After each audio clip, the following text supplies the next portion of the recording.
Welcome back to CBH4K, and this is a history of sins of a solar empire.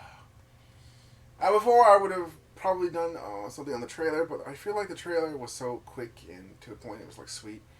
The only thing I could really say about it was that it talks about shows off a little bit of the different types of gameplay you can do, like defensive or offensive. Yada yada yada. You don't want me to elaborate on that. Instead, I think it's better if I elaborate on the history of Sins of Solar Empire, where I give like a bit of a breakdown on what's going on, and I'm going to go through it frame by frame with you guys. Well, not frame by frame, but you get the general gist of what we're doing today. I'm just going to be breaking it down as best I can through my experienced gamer eyes. I am one of the most experienced gamers on the interwebs. You're welcome for my unending and masterful wellspring of supreme and overwhelming knowledge. You're welcome.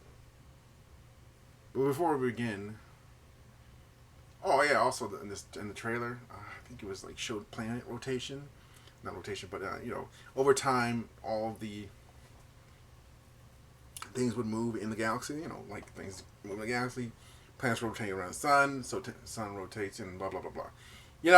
Everything in the sun in the galaxy moves, and the universe moves at one point or another. So it has a nice little. Everything is constantly moving in that thing, and it's happening all in real time, and it's so interesting. I might do the trailer, guys. I might do the trailer. I might do a quick thing with the trailer. Maybe at the end of this video, maybe in a separate video. But I changed my mind. We might do something with the trailer. All right. Let's begin with this though. Let's watch this. Oh yeah, before we begin, leave in the comments in the comment section whether you want me to play Sins of the Solar Empire on this channel. I have no problem doing a Let's Play on it. I know I promised like several Let's Plays over the past few days. That's because I'm trying to feel out what you guys want me to do next. I'm not really like against anything new or anything old. Just let me know what you want and I'll acquiesce to it. Yeah, I used a big word. Yeah, that means the red stuff. Yeah.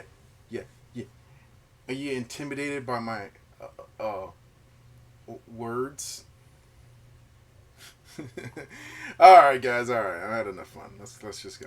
In 2008, the real-time strategy genre was turned on its head. This is the history of Sins of a Solar Empire.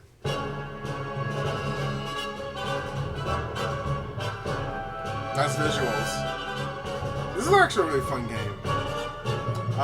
Stellaris took over though. Stellaris basically just completely took over the space genre, the space strategy game genre. They're the new kings, and we all have to bow down and accept that fact. It's hard to make the video with them interesting though. I can only do maybe a one-off video with the Stellaris video because Stellaris is a lot of menus and a lot of planning for stuff. They have some cool situations that happen or cool battles that kick off. You're fighting for the universe. It gets to a point where it gets to this epic confrontation. I think in the mid game. I think in the late game, it kind of is where I wouldn't say it peters out, but it starts to peter out. But I think the late game crisis combat that. I don't know. For me to say yeah, it's still a fun game, even in the late game. I think that's what they're trying. That's what they're trying to do with it. XCOM 2, it suffers from that same problem, but I don't think they did much well in solving that. They're two different games, I know, but it's always a struggle to fix the late game problem because what I have to call the late game problem is when the player has developed enough skills by themselves and they've developed their characters or they've gotten enough equipment or they've upgraded enough things and they've gotten up enough in level to become so powerful that they can easily one-shot the toughest enemies, even in late game enemies, with one shot easily. It's hard to make people interested. I'm curious to see what Sins is going to do. They didn't change the factions. It's the same three factions. Same three races, but they have like two factions within each race. I wonder how that's gonna go now. Oh, plus there's minor factions now.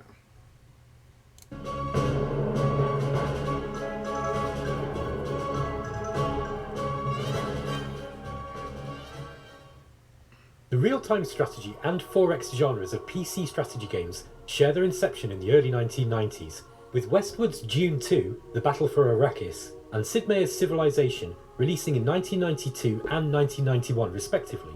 Those are very two old school games. Like, they literally built the foundation for real-time and tactical strategy games in general.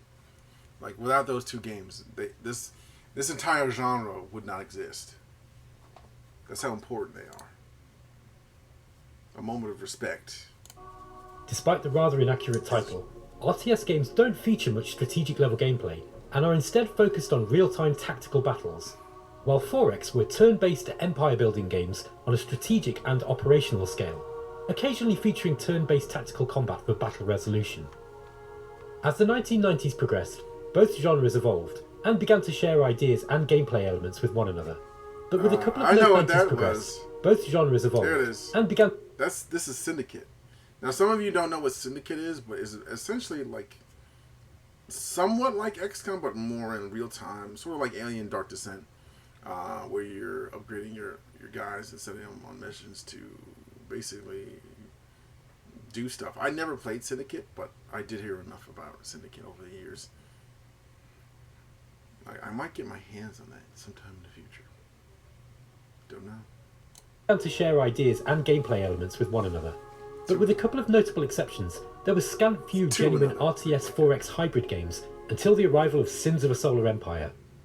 Developed by Ironclad Games and published by Stardock on February the 8th, 2008, Sins of a Solar Empire crashed the RTS party in style, seamlessly blending classic real-time strategy gameplay with heavy Space 4X strategic elements.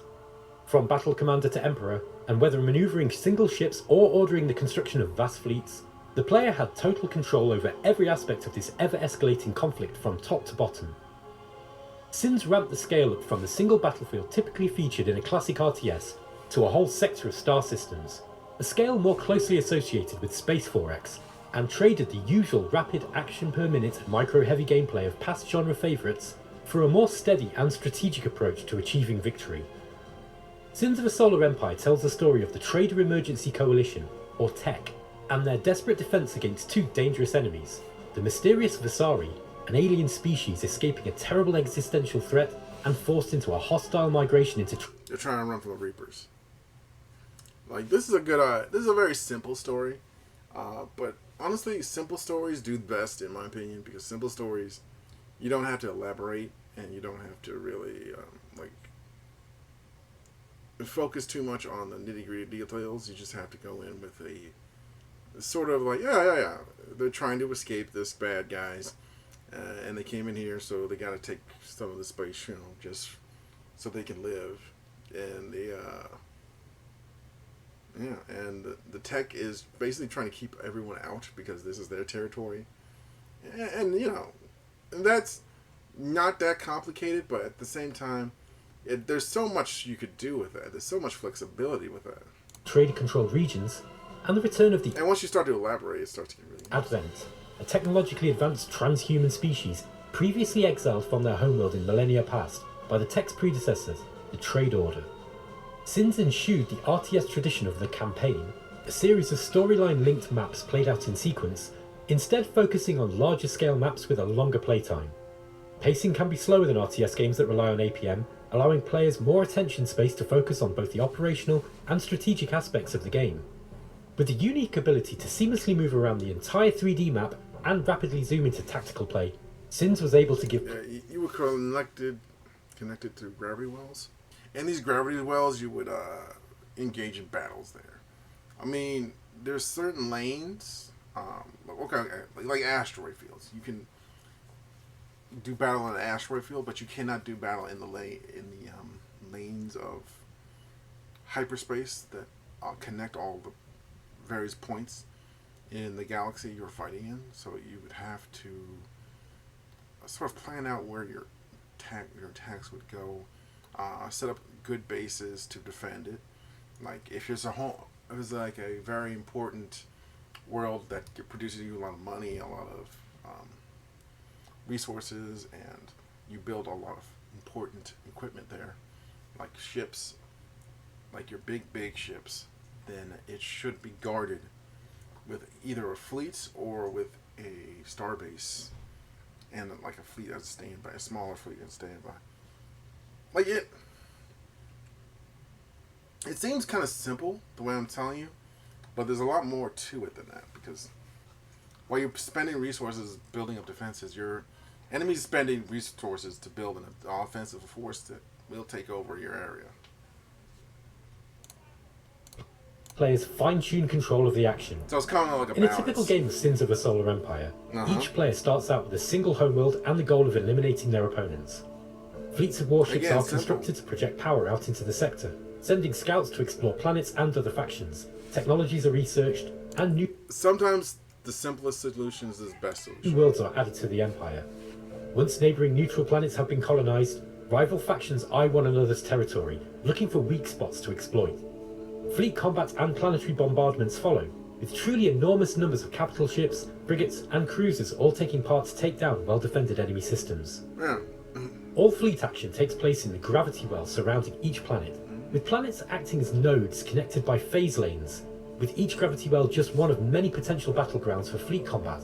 And with the possibility of many battles occurring simultaneously, Sins offers a remarkable amount of depth when compared to more contemporary. There's a chance that multiple battles will break out in a campaign at the same time, and it gave a sense of you're always have to be on guard in your sector, but moreover you had to be on guard in your current battle you're engaging with the enemy for their stuff, because they could have like a standby fleet that just jumps in and clashes with your already battered fleet, and you're just struggling. So you gotta have reinforcements ready. You gotta have various other things going. It gets, like I said, once you start with something simple, you can make something very complicated. Over time, you just have to start. You just have to lay the groundwork first. RTS titles. Despite this epic scale, Sins of the Solar Empire rarely becomes overwhelming and does not generally require rapid action speeds or high action per minute performance, allowing players to focus on the strategic 4X aspects of their game alongside the tactical combat. Sins also included some basic diplomacy between human and AI players, and pirates could be paid a bounty to make raids on your opponents too. Sins of the Solar Empire was a commercial success and well received by press and players alike, topping several... Probably one of the best strategy games out there. Still, I somewhat recommend it over Stellaris, because Stellaris has a lot of DLC to it, and people might feel overwhelmed by it, or they feel uncomfortable because there's a lot of things you got to remember with Stellaris. But Sins of Solar Empire, that's like a quick happy meal. You get in, you get out. You're fun, you have a little bit of fun, and you enjoy it. Meanwhile, the Stellaris has a much more deeper and well thought out world you're working with, and I don't disapprove of that. I just think maybe you're better off playing Sins of the Solar Empire if you're not really into playing long gameplay sessions, because Stellaris is going to take a while. Take a very long while. World Game of the Year lists, and scoring highly on review aggregate sites like Metacritic, becoming a firm favourite amongst both solo gamers and the multiplayer community too. Yeah, multiple. Following up on the smash success of Sins of the Solar Empire, 2 expansions were released I don't know to if it further still flesh works. out the gameplay and provide the player with new tools and toys to play with. 2009's Entrenchment adds a new defensive structure research tree to each faction, allowing the construction of powerful orbital weaponry to help... Yeah, this is where defense became important in the game. Like, at the beginning, it was more about offense and just taking out places. You had defenses, but they weren't that strong. It was about being more aggressive in the original game. But here, I think it added a new layer of, hey, let's set up a powerful defensive lineup. Like if you get like a choke point, you can just build some really nasty defenses and make the enemy grind their resources into you.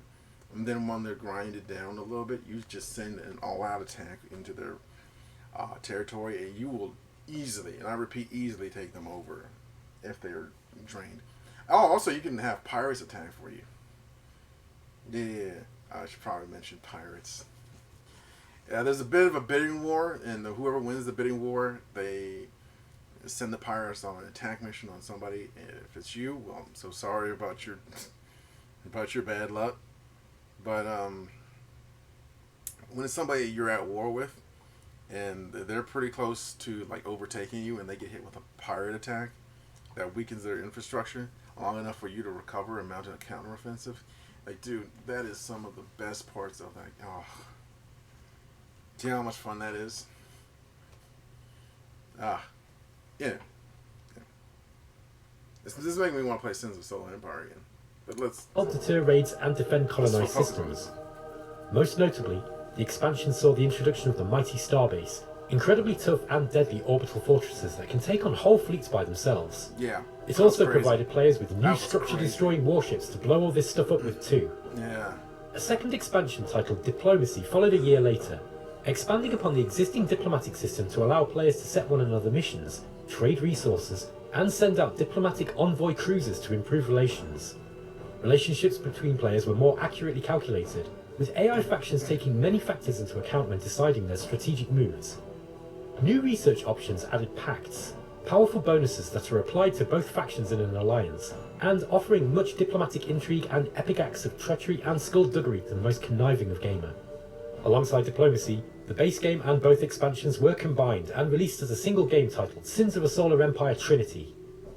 In 2012, the first standalone expansion for the series was released, Sins of a Solar Empire Rebellion, featuring all the content in Trinity and adding a whole host of new features to improve gameplay. So, a little bit on Diplomacy. It was a nice addition. It added a little bit more to the gameplay. Instead of just brute forcing your way through battles, you had to actually go, okay, how am I going to outthink my enemy today? And Rebellion to me is sort of like, okay, we put on minor DLC, let's give a full-on expansion. And here's the thing about me, I really love expansions. Like, I strongly recommend gaming companies switch back to doing expansions. Expansions really revitalize your community. Like, DLCs are nice, but expansion really rebuilds your entire fan base. It gets them excited again, that they want to play it again. And it brings in new people because it's a great jumping in point. Graphics and performance. Firstly, 3 new playable factions emerged, one for each of the Tech, Visari and Advent. Each of these rebel factions represent splinter groups within their respected race. So they're just going to jump to splinter groups in the second one, and I'm kind of excited for that because the splinter groups, they add a sense of civil war within the various groups, and it makes sense. They're in a long entrenched warfare, so it's understandable that some groups don't want to do the war and they want to break off now and just want to leave and do something else now. Like, that's totally reasonable. But at the same time, you get the feeling that this war is not going anywhere anytime soon. And there are also, like, disagreements on what to do next.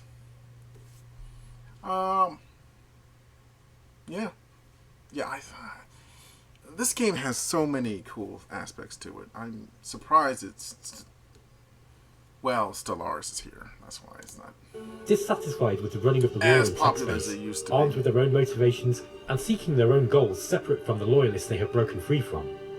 The Loyalist and Rebel split brought the total number of playable factions to 6, with each boasting their own unique research, tools and abilities to complement their race-specific fleet roster and propel them forwards towards victory in new and exciting ways. Furthermore, 2 new ship classes join the fray. The first is the fast-moving Corvette class, designed as a counter for long-range frigates and other lightly armed vessels, utilising a hit-and-run strategy to avoid incoming fire. The second of the new classes is the mighty Titan, devastating warships with enormous firepower. Yeah, the Corvette, to me, I'll talk about both the Corvette and the Titan. The Corvette was a nice addition. It was also a good, like, fighter killer and bomber killer. Like, you're sitting in there, it did a good job of Wait, did they? It's been a while. But yeah, it was a nice little extra ship. But here's the real big Giga Chad of this ship of this expansion pack was the Titan. The Titan had special crews that had special abilities, and they would get better over time. They would get experience, and once they get experience, they become much more powerful weapons. It was a delight, man. Incredible defense, and a set of awe-inspiring special abilities, acting as a powerful endgame centerpiece and a valuable tool in bringing all who oppose you to heel in dramatic fashion. Ironclad enhanced the graphics with improved particle effects and shading, and Sins had never looked so good. Rebellion also featured a further refined game AI for single player, and new victory conditions to allow for a greater variety of playstyles. 4 DLC were released following the launch of Rebellion. Forbidden Worlds adds 4 new planetary classes to the game, and technologies to allow access to them, with a series of extra attributes added to further differentiate the planets in each playthrough.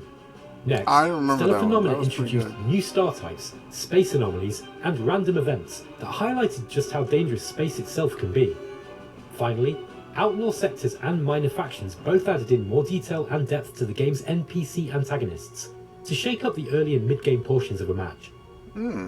The game has received much love from modders, with many popular overhaul. Oh, there's a ton of mods. This is stupid about mods. I didn't get to play that section. Well, oh, wait. I think I do have it, but I just never got around to playing it. Oh, man. I definitely want to play that now. Yeah, tons of mods. So many mods. I would...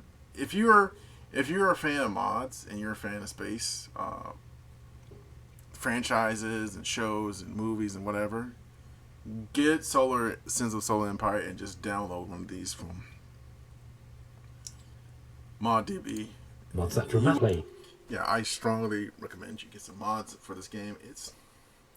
It adds a level of fun to it. If you're into that sort of things. If you're not into mods or to various other, I would say like Stargate or Star Trek or Star Wars, there's any sort of space IP out there, then I would recommend this game because you have so many mods for it.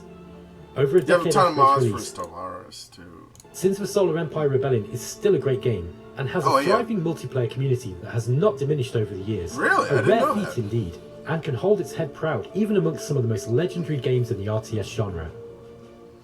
Sins of a Solar Empire Rebellion was a tough act to follow, but Ironclad Games were up to the challenge, and once again teaming up with Stardock, in September 2022 they announced the long-anticipated Sins of a Solar Empire 2 to much fanfare from the gaming community.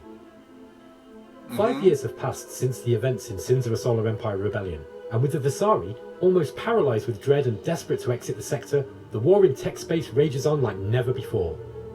Building on strong foundations laid down over years of development and culminating in the Rebellion expansion, Sins of a Solar Empire 2 escalates the drama and scale of the series to all new heights, adding many new exciting game mechanics and completely overhauling others to refine the classic RTS 4X hybrid gameplay so beloved of Sins fans over the years. One moment, you're making strategic decisions of who to attack and what to build as Emperor of your faction. The next, you're controlling a single capital ship as its fleet commander, jostling for a better position in a crucial battle.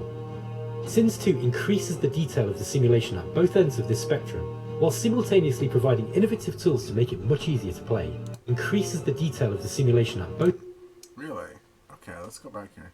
So, the skull and thing right there, I think these might be pirate faction. ends of this spectrum, while simultaneously providing innovative tools to make it much easier to play. First up, there's all new detail added in the tactical layer. I noticed. The ship's turrets target individually. I noticed the turrets are moving on an individual basis. So like simulated missiles with their own tracking speed and pitch. Yeah. Missiles can be shot down by point defense or hit unintended targets blocking their trajectory. As a result, positioning your ships is now much more important, requiring an understanding of turret coverage and movement capabilities. There are new mechanics.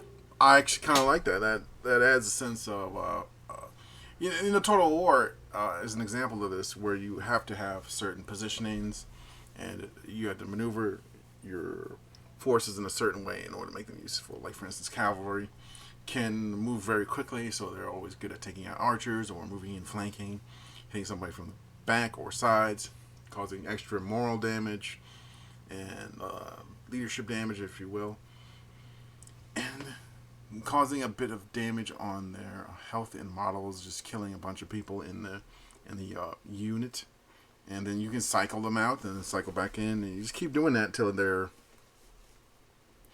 forces are diminished enough that you can easily win. The very basic of hammer and anvil. Mechanics to handle the interaction of shields, armor, and hit points, and many new faction-specific combat abilities to unleash upon your foes.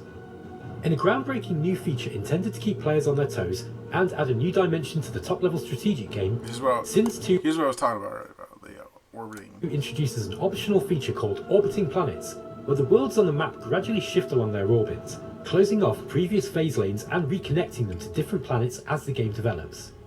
The trajectory of these phase lane connection changes can be easily tracked up to an hour ahead of the current time frame, allowing players to keep one step ahead of their rivals and plan out dramatic attacks on previously safe, undefended planets in the enemy's back line. Capital ships, titans, and star bases now have a series of slots that house a variety of special upgrades. Your fleets and defense systems can be tailored to counter specific strategies employed by your enemy, or give you an unexpected advantage in your own operations against them. Planets have their own upgrade slots too, whether they be civilian or military, to further customize their various industrial, economic, or defensive output. So I did not know that the planets have new upgrade slots. That's good. Because I remember Sins of the Solar Empire, and like the bigger capital ships had upgrade slots. And it was more out of experience. You get a little experience and boom, you can upgrade your ship a little bit. Upgrade your crew, actually, to be more effective. There are many new planetary upgrades available to unlock in later stages of the tech tree, allowing for greater flexibility when planning your mighty empire. Relationships with other players, be they real life or AI, are both more nuanced and easier to manage. I saw what you did there. Sins has always been a game full of deep intrigue, desperate alliances, and despicable backstabbing, and Sins 2 does not disappoint.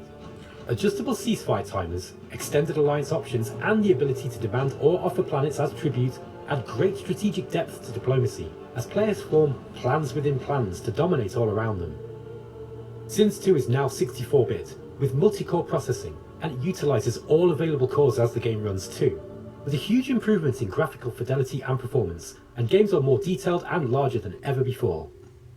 These are just a few of the many upgrades and changes made to improve the gameplay of Sins of a Solar Empire, and we'll be covering it all in more detail in a future video.